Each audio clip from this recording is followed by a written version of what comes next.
Voilà pourquoi nous voulons t'acclamer. Nous voulons t'acclamer. Nous voulons pousser les cris de joie. Nous voulons taper la main. Nous voulons t'agresser avec la main. Parce que tu es Dieu.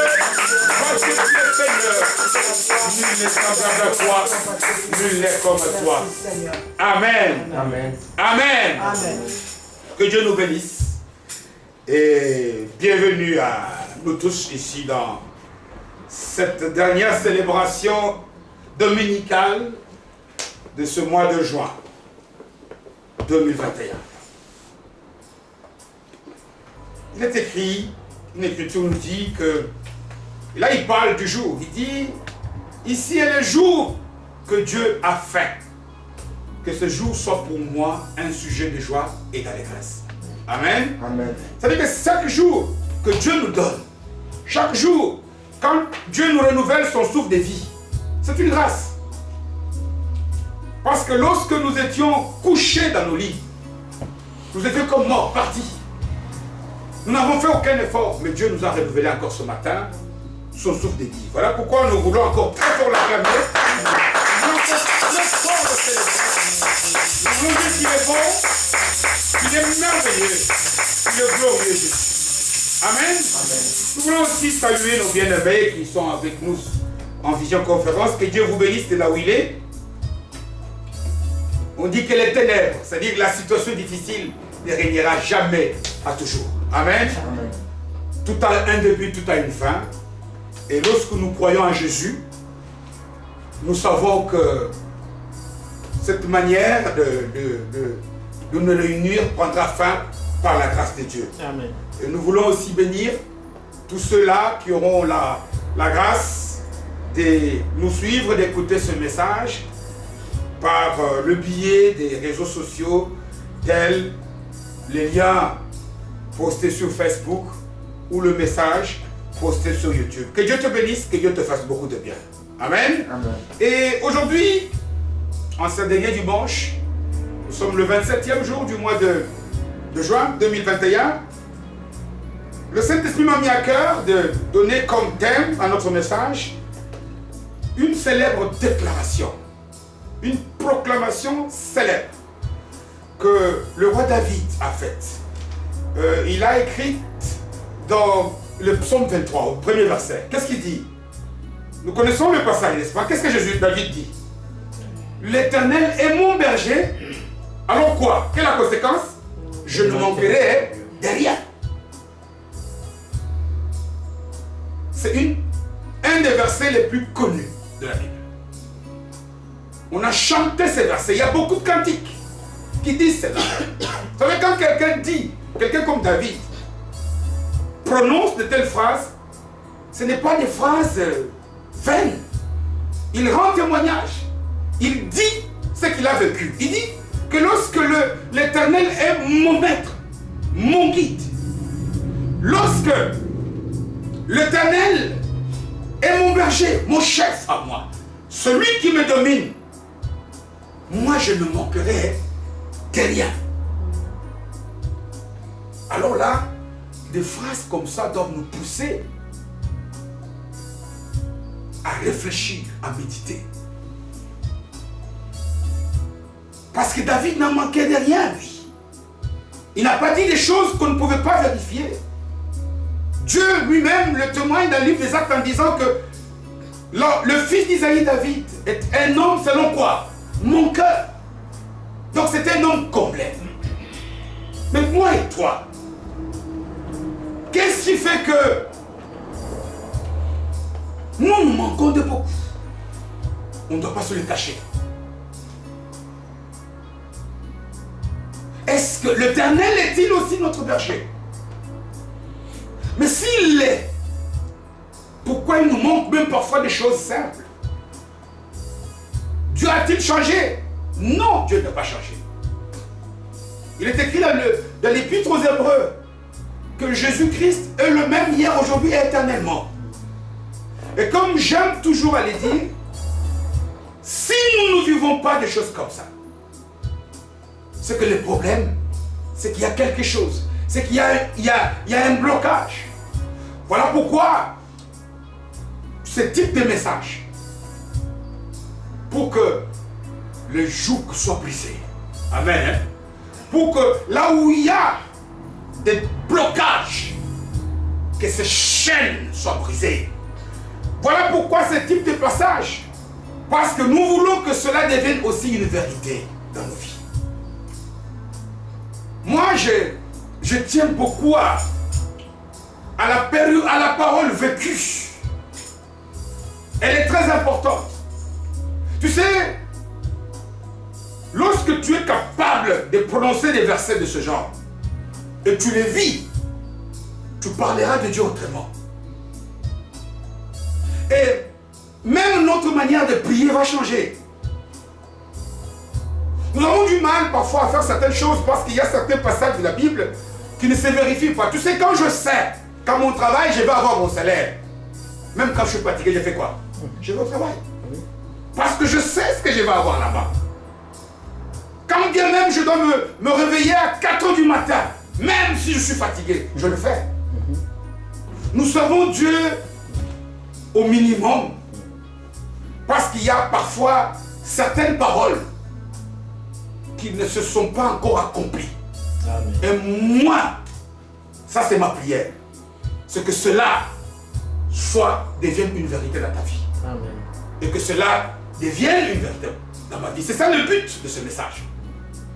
Moi j'aimerais aussi que chacun d'entre nous, à partir de ce jour, ils disent, comme David, quand l'Éternel est mon berger, alors je ne manque de rien. Et lorsque je manque de choses, je fais quoi? Je laisse que l'Éternel s'établisse comme celui qui commande ma vie. Amen. Amen, hein? Amen. Alors nous allons essayer donc à partir de l'expérience de ce homme David, pour essayer de comprendre comment a-t-il vécu. Qu'est-ce qui a fait que cet homme, lui, puisse arriver à tirer des conclusions de ces gens? Parce que le psaume là ne se limite pas qu'à ça, c'est un psaume merveilleux. Parce qu'il dit que lorsqu'il est mon berger, même lorsque je traverse la vallée de l'ombre de la mort, amen, même lorsque je vis des situations impossibles, Dieu le rend possible. Amen. Et c'est ce que nous voulons vérifier aujourd'hui, pour que ce genre de passages, nous les prononçons nous aussi dans nos bouches. Mais ils sont comme des slogans, des proclamations théoriques. Oh, il est ceci, oh, il est mon berger. Mais lorsque tu as fini de les prononcer, tu te rends compte que tu manques de beaucoup de choses. Amen. Alors pour essayer de voir quel est le secret de David, nous allons lire deux psaumes. Deux psaumes de David. Disons d'abord le psaume 3e. Le psaume 3e. Le 3e psaume, donc je disais, comme on peut le voir au premier verset, nous allons commencer au deuxième verset. Il est bien écrit que c'est un psaume de David lui-même. Il est écrit ceci: j'ai eu la parole de Dieu au nom de Jésus. Verset 2e donc. Ô Éternel, que mes ennemis sont nombreux, quelle multitude s'élève contre moi. Combien disent à mon sujet, plus de salut pour lui auprès de Dieu. Verset 4e. Mais toi, ô Dieu, ô Éternel, tu es mon bouclier, tu es ma gloire. Amen. Et en fait, tu fais quoi? Tu relèves ma tête. De ma voix, je crie à l'Éternel et il me répond de sa montagne sainte. Je me couche et je m'endors. Je me réveille car l'Éternel est mon soutien. Et je ne crains pas les milliers de personnes qui m'assiègent de toutes parts. Lève-toi, Éternel, sauve-moi, mon Dieu, car tu frappes à la joue tous mes ennemis.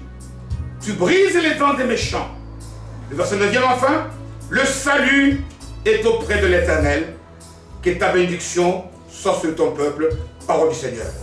Nous pouvons tourner aussi au 30e psaume. Et là, nous lisons peut-être que deux versets. Le premier et le second. Le même David, ici, qui pleure, qui se lamente, qui clame comment il est entouré de beaucoup d'ennemis. Mais écoutez ce qu'il dit ici. 27 psaumes plus tard. Il est écrit au verset 2e. Je t'exalte, ô Éternel, car tu as fait quoi? Tu m'as relevé. Tu n'as pas voulu que mes ennemis se réjouissent à mon sujet. Éternel mon Dieu, j'ai crié à toi et tu m'as guéri, parole du Seigneur.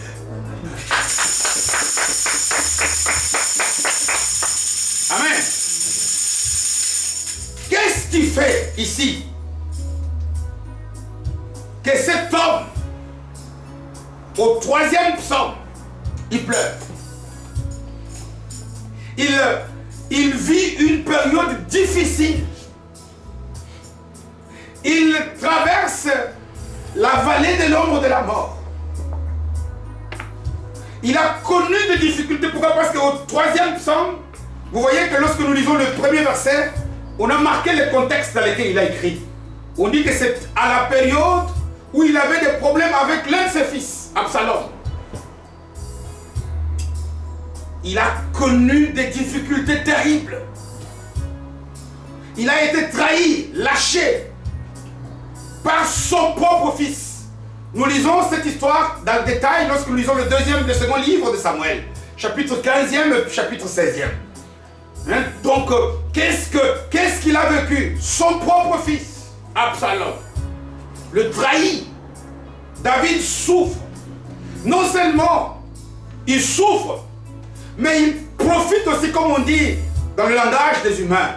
Le malheur ne vient jamais seul. Même ses proches l'abandonnent. Des gens tels que Shimei, des gens tels qu'Achitophel, des gens sur qui il comptait, des gens pour qui il a fait beaucoup de bien. Il l'abandonne. David souffre. David passe un temps difficile. Comme moi et toi aussi. Nous avons passé peut-être des temps difficiles. Peut-être que nous sommes en train de traverser des moments difficiles en ce moment. Vous savez, le problème pour un enfant de Dieu, ce n'est pas de traverser les moments difficiles. Non. On dit, ça c'est un psaume aussi qui le dit, le malheur atteint souvent qui? Le juste. Ça c'est souvent. Souvent ça ne veut pas dire toujours. Ça arrive souvent que nous puissions avoir. Mais quelle est la conséquence? L'Éternel l'en délivre toujours.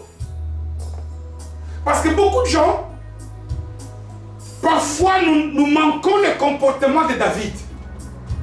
Parce que lorsque nous sommes aussi environnés de beaucoup d'ennemis, parce que quand on parle des ennemis ici, ne voyons pas tout simplement les humains. Non. Les ennemis, pour un enfant de Dieu, constituent, ça soit des gens ou des circonstances qui font que tu puisses perdre ta foi, ta confiance en Dieu. Ça, c'est ton ennemi. Parce que ça te tue réellement. Parce que la véritable mort, c'est la mort de la foi. C'est lorsque nous sommes séparés de Dieu. Amen, hein? Amen. Combien de fois nous vivons des choses qui nous environnent, qui nous poussent parfois, même si on ne dit pas ouvertement. Mais on se dit, est-ce que Dieu est là? Est-ce que Dieu est avec moi? Combien de fois parfois notre foi est mise en balance? Je veux nous dire, rappelle-toi, le malheur atteint souvent le juste. Parce que le problème n'est pas ce que nous avons. Le problème n'est pas une difficulté. Le problème, c'est notre comportement, notre réaction par rapport aux difficultés que nous traversons. C'est là où il y a la différence. Ici, dans le psaume 30, même David a connu aussi une période difficile. David a traversé, a connu des combats. David a traversé des temps difficiles. Le temps difficile, je le répète, parce que parfois, même si on ne renie pas sa foi, mais parfois même nos prières changent. On les appelle, ça cesse d'être des prières, ça devient des condamnations à Dieu. Amen, hein? Amen. Et c'est très important. Savez-vous qu'il y a parfois certaines souffrances que Dieu peut permettre dans nos vies, afin qu'elles puissent nous servir comme un tremplin, comme une échelle, pour que nous puissions arriver là où Dieu veut que nous puissions arriver. Amen. Imaginez-vous, si quelqu'un comme Joseph n'avait pas été vendu par ses frères, comment pouvait-il atteindre cette destinée glorieuse que Dieu lui avait donnée? Si Moïse n'avait pas été abandonné sur les eaux du Nil par sa sœur, je ne dis pas que toutes les difficultés sont bonnes, non.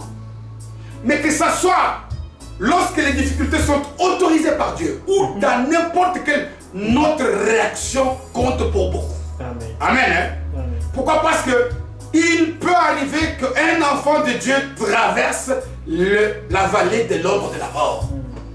Ne pense pas, ne commence pas à prier Dieu, tu m'as quitté. Vous savez, moi je commence à faire beaucoup attention par rapport à ce qui sort. Parce qu'on dit que ce que nous confessons, ce que nous disons a un grand impact sur nos vies. Ça, c'est vrai. Hein? Comment Jésus nous dit, je ne vous abandonnerai pas, je ne vous quitterai pas. Et puis parfois on prie, mon Dieu aux Arabes, où est-ce que tu m'as mis? Non, Dieu n'abandonne pas. Garde courage. Prends courage et fortifie-toi. Comme on avait dit, comme autrefois on l'avait dit à Josué. N'aie pas peur, ne crains rien. Nous l'avons lu avec le frère Aaron lors d'une prière. Quand il dit dans Jean 14, le premier verset, il dit quoi? Ne crains rien. Crois en Dieu. Quand Jésus dit à ces gens, ne craignez rien. N'ayez peur de rien. C'est parce qu'il savait que ces gens-là allaient être confrontés aux circonstances qui pouvaient attaquer leur foi. Ces gens-là, ils disent non, croyez en moi, ayez confiance, gardez toujours votre foi. C'est-à-dire, vivez tel que vous puissiez manifester que vous avez confiance en moi. Mais qu'est-ce qui a fait que cet homme? Quel est ce comportement-là?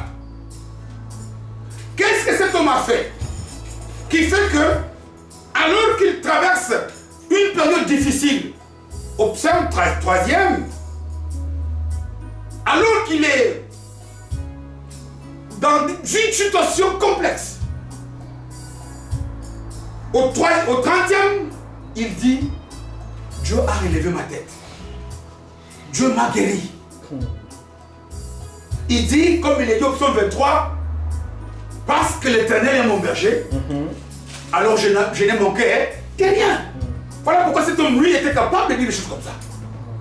Parce que lorsque nous lisons très bien, nous lisons la fin du livre de deuxième livre de Samuel, vous verrez que tous les ennemis de David avaient été mis en échec. David, qui était l'homme seul abandonné, trahi, rejeté, a été restauré d'une manière telle que cet homme pouvait dire, en tout cas Dieu est bon. Amen. Et Dieu est merveilleux. Amen. Qu'est-ce qui a fait que cet homme, lui, qui a vécu la honte, lui qui a vécu la tristesse, lui qui a fait couler les larmes, qu'est-ce qui a fait qu'il puisse un jour être capable de prononcer des phrases de ce genre? Et ce n'est pas à une occasion. Beaucoup de déclarations comme ça ont été faites par David. Il le dit par exemple dans le psaume 27e, il dit quoi? Il dit, lorsque l'Éternel est ma lumière et mon salut, alors je ne peux avoir peur de rien. Il est dit au psaume 34e, verset 7e, je pense. Il dit quoi? Lorsque je fais moi de l'Éternel mes délices, alors il fait quoi? Fais de l'Éternel tes délices, alors il va accomplir tous tes besoins. Il dit dans beaucoup, et puis il n'y a pas que David. Il n'y a pas que David, il y a beaucoup de passages. Et lorsque nous essayons de regarder, nous étudions à la loupe ces passages. Nous allons voir la première erreur que moi et toi nous commettons.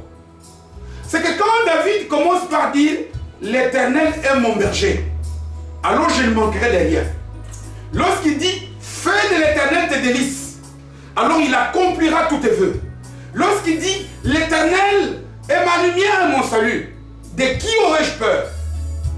Il est en train tout simplement de nous montrer une condition, une situation dans laquelle nous devons nous trouver, un comportement que nous devons avoir. Alors ce que nous désirons, c'est la conséquence de ce comportement. Est-ce que nous avons compris? Il dit ceci: l'Éternel est mon berger, alors je ne manquerai de rien. Maintenant toi, tu veux aussi ne manquer de rien. La première des questions que tu dois savoir, c'est que l'Éternel est-il ton berger? Parce que vous verrez que même dans notre alliance, nous lisons beaucoup de passages pour ne retenir que ce qui nous intéresse. Amen. Hein? Amen. Là où il y a 2 ou 3 réunis en mon nom, je suis là. Ils sont à 2 et disent, là, nous sommes 2 ou 3 réunis au nom de Jésus. Ça voudrait dire quelque chose. Il ne dit pas là où il y a 2 ou 3, je suis là. Non. Il dit là où il y a 2 ou 3 réunis en mon nom, alors je suis là. C'est que moi et toi, nous devons chercher pour que la présence de Dieu soit effective, nous devons nous mettre dans la condition que la parole de Dieu appelle être réunis au nom de Jésus. Amen. Lorsque nous voulons ne manquer de rien, comme il est dit au psaume 23, alors nous devons être sûrs que l'Éternel est qui? Mon berger. Lorsque nous voulons, nous aussi, que tous nos vœux, Dieu les accomplisse, au psaume 37e, verset 4e, nous devons savoir que nous devons faire de l'Éternel de délices. Verset 7e même du psaume 34e, où il dit, j'ai été jeune, j'ai grandi, j'ai vieilli, je n'ai jamais vécu une personne injuste. Est-ce que je suis juste? C'est lui qui demeure. Psaume 91, c'est pas lui. Est-ce que je demeure? Est-ce que je demeure? Le problème, c'est que il y a une condition que nous devons remplir. Et ce que moi et toi nous attendons de Dieu n'est qu'une conséquence automatique lorsque nous sommes dans cette condition-là. C'est comme quelqu'un qui dit, lorsque tu touches à l'interrupteur, si tu n'as pas de problème avec le fournisseur qui te donne le courant, automatiquement tu as du courant. Mais toi, tu n'as pas touché à l'interrupteur. Ou tu as une facture qui n'est pas payée. Tu as été mise en demeure, tu ne l'as pas fait. Mais tu pleures. Voilà pourquoi. Donc il y a une condition que nous devons remplir. Et c'est le fait de remplir cette condition-là qui fait qu'automatiquement, quand David dit l'Éternel est mon berger, je ne manquerai de rien. C'est parce que David n'a pas travaillé pour ne manquer de rien. David a travaillé pour que l'Éternel soit son berger. Amen. C'est ce que nous devons faire. Et qu'est-ce qui fait que nous avons du mal à respecter cette condition? Qu'est-ce qui fait que très souvent, nous avons du mal à être obéissants à ce que Dieu nous dit de faire? Parce que quand je parle des conditions, ce n'est pas un marché que nous sommes en train de passer. Mais c'est lorsque tu es dans une condition, comment veux-tu, tu es en hiver, tu dois mettre le chauffage. Lorsque tu as le chauffage, tu auras automatiquement chaud. Mais ce n'est pas un prix payé. C'est une condition, tu t'es mis dans une condition telle qu'automatiquement la chaleur vient à toi. Lorsque tu veux avoir un diplôme, mais automatiquement tu dois passer aux études. Et tu dois étudier pour réussir. Mais lorsque toi tu ne vas pas à l'école, tu peux gêner. Tu peux faire tout ce que tu veux. Tu peux donner des dons, tu n'auras aucun diplôme. Le problème c'est de travailler parce qu'il y a des limites. Il y a des choses qui nous empêchent à remplir la condition. La première des choses, c'est ce que nous voyons par exemple, notre condition humaine. Quand par exemple, nous avons lu, je crois, il y a 2-3 semaines, le passage d'Exode 14-14, où Dieu nous dit, gardez silence, moi je vais faire quoi? Je combattrai pour vous. Est-ce humainement, quand quelqu'un t'a trahi, crois-tu que c'est facile de garder silence? C'est facile de le dire lorsque nous sommes en prière, lorsque nous sommes au culte. Mais lorsque tu es confronté au fait, lorsque tu vis la circonstance où quelqu'un comme Chiméi, dont on dit que David a fait beaucoup de bien à cet homme, il est lâche, lui aussi. Il est lâche. Mais nulle part dans la Bible, tu ne verras la condition humaine l'emporter sur David. Donc c'est notre condition, nous devons travailler. Un chrétien est quelqu'un qui doit aller au-delà de ses émotions et ses sentiments. Un chrétien est une personne qui doit marcher selon ce que la parole lui dit ou selon ce que l'Esprit de Dieu lui révèle. Voilà pourquoi on dit marchez selon l'Esprit et vous n'allez pas accomplir le besoin ou le choix ou que nous impose notre chair. C'est quoi ça, marcher selon la chair? C'est marcher selon les émotions. C'est marcher selon les circonstances. Non, c'est vrai qu'on a dit garde silence. Mais regarde un peu la douleur que non, va au-delà. La condition humaine, nous devons travailler. Bien aimé, je dis que nous sommes en train de tendre petit à petit vers la fête 2021. Attention que 2021, il risque de rester pour toi comme 2020, comme les autres années. Moi, j'aimerais que nous puissions traverser, que nous puissions aller plus loin. Que chacun d'entre nous doit travailler pour dominer ses émotions, ses sentiments, pour aller au-delà des trahisons. Les ennemis t'environnent, les difficultés sont là. Tu manques d'argent, tu pries, tu prêches, tu fais des tas de choses. Mais attention, même si tu as été trahi, garde la parole comme le dit Philadelphie. Reste toujours fidèle à la parole. Reste toujours obéissant. Que la condition humaine, la plupart des gens, notre chair, prend possession de notre agir. Et ça, c'est une difficulté. Deuxième difficulté, c'est le fait que nous comprenons parfois des choses très mal. Lorsque Dieu dit, par exemple, lorsque je prends le même exemple d'Exode 14, 14, quand Dieu nous dit, gardez silence, ça voudrait dire que tu dois rester. Est-ce que le peuple d'Israël est resté comme quelqu'un qui ne sait pas parler? Non. D'abord, tu dois savoir c'est garder silence par rapport à qui? Garde par rapport à la personne qui t'a fait du mal. Garder silence là, c'est cesser de chercher à te venger toi-même. Chercher à trouver la solution par toi-même, par tes propres moyens. Voilà pourquoi nous avons des difficultés. Lorsque même j'ai compris que je veux dominer ma chair, mes émotions. Je veux marcher selon l'esprit. Mais encore faut-il que je prie pour que l'esprit me communique le sens vrai de ce qu'il est en train de me dire. Parce que lorsqu'il me dit, l'Éternel est mon berger, je ne manquerai de rien. Je dois maintenant demander au Saint-Esprit ma vie pour savoir quand est-ce que Dieu est réellement mon berger.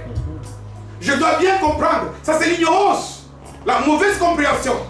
Ça, c'est des difficultés qui nous empêchent, qui nous rendent un peu la tâche difficile et nous empêchent de pouvoir bien comprendre les choses et faire les choses comme Dieu veut que nous puissions le faire.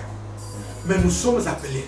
Si David l'a fait, c'est que moi et toi aussi nous pouvons le faire. Parce que David était un homme de la même nature que nous. David n'était pas un ange venu du ciel avec des ailes.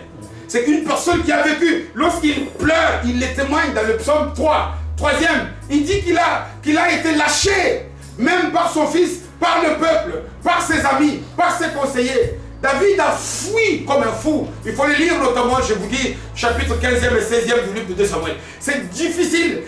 Tu lis des choses comme ça.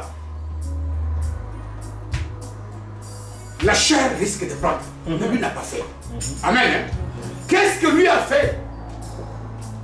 Qu'est-ce que lui a fait qui puisse aujourd'hui nous pousser à dire que oui, cet homme, l'Éternel était vraiment son berger. Le psaume 3e que nous lisons ici. Être berger, nous le verrons peut-être par la grâce de Dieu un jour, dans le détail. Mais si nous pouvons les résumer par des mots simples, être berger veut tout simplement dire avoir Dieu ou sa parole qui commande toutes nos actions, réactions. La parole de Dieu est maîtresse de tout ce que je fais. Lorsque Dieu dit abandonne, je lâche. Va à gauche, je vais à gauche. Va à droite, je vais à droite. Fais ceci, je le fais sans réfléchir. En d'autres termes, être berger, avoir Dieu pour berger, c'est montrer notre soumission à Dieu. Amen. Amen. Hein? Amen. Que nous lui sommes soumis, c'est-à-dire que nous sommes soumis à sa parole. C'est montrer que Dieu est Dieu, qu'il est très haut, qu'il est le maître, qu'il est grand, que sans lui, nous ne pouvons rien. Et c'est ça la nature de cette prière que nous avons lue dans le psaume 3e. Amen. Hein? Le psaume 3e que nous lisons est une forme de prière. Vous savez, la Bible nous dit qu'il y a beaucoup de... L'intercession est une forme de prière. Lorsque nous faisons la requête des démons, c'est une forme de prière. Lorsque nous faisons l'adoration et le louange, c'est une forme de prière. Lorsque il y a des tas de formes de prière, mais il y a une forme de prière qu'on appelle la supplication. Voilà pourquoi, lorsque l'apôtre Paul parle aux chrétiens de Philippe, de l'église de Philippe en difficulté, au 4e chapitre, verset 6e, il leur dit quoi? Ne soyez pas inquiets de ce que vous voyez, mais en toutes circonstances, adressez à Dieu quoi? Des prières et quoi? Des supplications. Tu as une difficulté. Prouve-le que Dieu est ton maître. Dieu est ton maître. Lorsque tu ne cherches pas à te venger, c'est que tu sais que c'est Dieu qui va te venger. Le fait qu'ici, que cet homme adresse à Dieu une prière. Vous savez, quand on parle de la supplication, de la prière de supplication, faites attention. Ça ne veut pas dire on supplie Dieu. Non. Non. Vous savez, quand un bandit rentre ici avec un revolver, il te tend sur la joue. Il dit, tu veux que je te tue? Tu vas le supplier. S'il te plaît, ne me tue pas. Mais il n'est pas question de ça. Parce que ça, c'est une supplication. Là, il n'y a pas d'amour. Ça, c'est pas peur. Mais la supplication, la prière de supplication dont la Bible nous parle, qui est utile pour rendre Dieu notre maître, pour rendre Dieu notre berger, afin qu'il puisse agir dans notre faveur, est une prière où, dans ce que nous disons et ce que nous faisons, nous montrons que Dieu est grand. Amen. Nous manifestons que Dieu est puissant. Nous manifestons que quelle que soit la gravité de la situation que je suis en train de traverser, avec Dieu, je ne ferai pas de petites choses, je vais faire quoi? Des exploits. Amen. Je nous dis, c'est humainement difficile. Lorsque nous traversons des périodes difficiles, lorsque nous sommes environnés de beaucoup d'ennemis, c'est parfois pas facile de pouvoir montrer notre dépendance à Dieu. Mais n'est-ce pas cela qui a valu que l'église de Philadelphie, dans le livre d'Apocalypse, puisse être quasiment la seule qui n'a pas eu, où Dieu dit, parce que j'ai vu que toi tu es petite, parce que j'ai vu que même qu'il y a des gens de la synagogue de Satan, mais toi, tu n'as pas régné mon nom, et toi, tu as gardé ma parole. En d'autres termes, tu m'as montré que tu es soumis à moi. Amen. Moi, j'aimerais qu'à cette grosse mètre que nous entamons dans 3 jours de l'année, que dans notre manière de nous comporter, même dans nos prières, regardez la prière que nous, on adresse à Dieu. C'est des commandements. Zamenangai, fais ceci. Zamenangai, fais cela. Vous savez, supplier. Le mot supplier, j'aime beaucoup cela, tel que c'est traduit en lingala. Amen. Est-ce que vous savez ce que ça voudrait dire? Prier en lingala, c'est quoi, sœur Jennifer? Kosambela. Mais maintenant, adresser des supplications. Kobondela. Très souvent on dit dans nos prières, nazo bondela, alors qu'on ne bondelle pas. Amen. Parce que bondela, c'est quand quelqu'un veut toucher ton cœur. Quand tu dis à quelqu'un, je veux avoir le GSM du frère David. Si je veux le supplier, même les mots que j'utilise vont toucher son cœur. Pour qu'il puisse. Voilà même pourquoi est-ce que prier, c'est qu'on s'en met là. Mais regarde, parfois quand nous voulons donner une bonne dimension à nos prières, on dit Kobondela. Pourquoi? Parce que Kobondela, ça voudrait dire, c'est-à-dire que manifester à la personne qu'elle est tout. C'est elle qui tient la solution. Sans elle, je ne peux rien voir. Dieu aime que nous puissions manifester cela. Mais regardez, parfois nous disons, on a bonné l'indambé. Mais enregistre cette prière. C'est des commandements qu'on a donnés à Dieu. Parfois, c'est des ordres qu'on lui a donnés. Ah oui. Il y a un secret. Paul l'a dit, je le répète. Même Jésus lui-même. Hébreux, chapitre 5e, verset 7e. On dit que Jésus a adressé par des cris et des supplications à Dieu afin qu'il puisse être ressuscité des morts. Hébreux 5, verset 7. Lorsque nous lisons même Paul, quand il parle aux Éphésiens, Éphésiens 6e, chapitre 6e, le 18e verset, qu'est-ce qu'il dit? En toutes circonstances, adressez à Dieu quoi? 3 choses, des prières. Lorsque tu as prié, n'arrête pas. Vous savez, je tends vers la fin de ce message et je vais dire quelque chose de très important. Il y a un passage très connu de la Bible. Matthieu 7, 7. Qu'est-ce qu'il dit? Demandez et vous recevrez. Cherchez et vous trouvez. Troisième, c'est quoi? Frappez, on vous ouvrira. La plupart d'entre nous, quand Dieu dit ça, virgule, ça voudrait dire que demander, c'est la phase, la première fois. Quand tu pries, pour un sujet que tu n'as pas encore, tu n'as pas vu. Passe à la dimension supérieure. Pour moi, lorsque tu arrives au niveau de frapper le cœur de Dieu, tu es arrivé au niveau de la supplication. Voilà pourquoi il dit ceci dans Éphésiens. Lorsqu'il récite les armes spirituelles, il dit en toutes circonstances, adresser à Dieu 1 des prières, 2 des actions de grâce, 3 des supplications. Est-ce que tu supplies Dieu? Dieu peut relever aussi ta tête comme il l'a fait. David, cet homme s'est toujours montré petit devant Dieu. David, cet homme, dans sa manière de se comporter, dans sa manière de vivre, moi j'aimerais que nous puissions traverser ce mois de juillet et de juin pour que chaque fois que nous faisons des choses, nous puissions nous manifester que nous nous montrons petits devant Dieu. Amen. Amen. Demander, supplier, je dis, c'est que nous devons nous mettre à notre place de manifester que nous sommes petits devant Dieu, n'est-ce pas? Amen.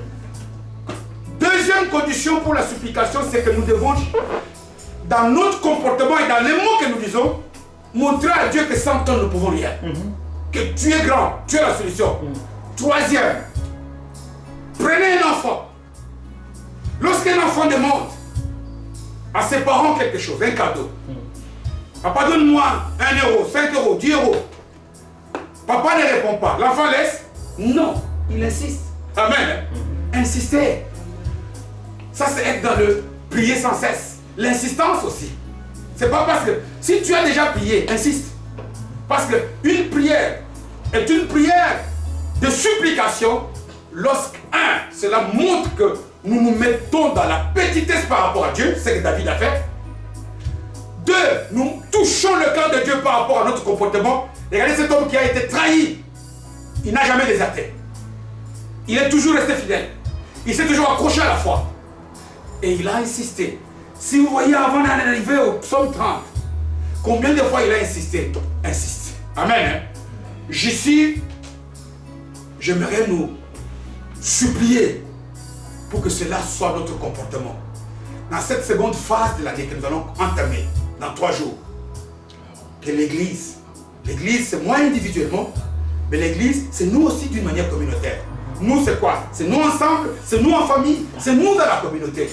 Que chacun d'entre nous, nous puissions manifester que nous dépendons de Dieu. Lorsqu'on dépend de quelqu'un, lorsqu'il dit quelque chose, on dit oui et Amen. Que Dieu veille sa parole.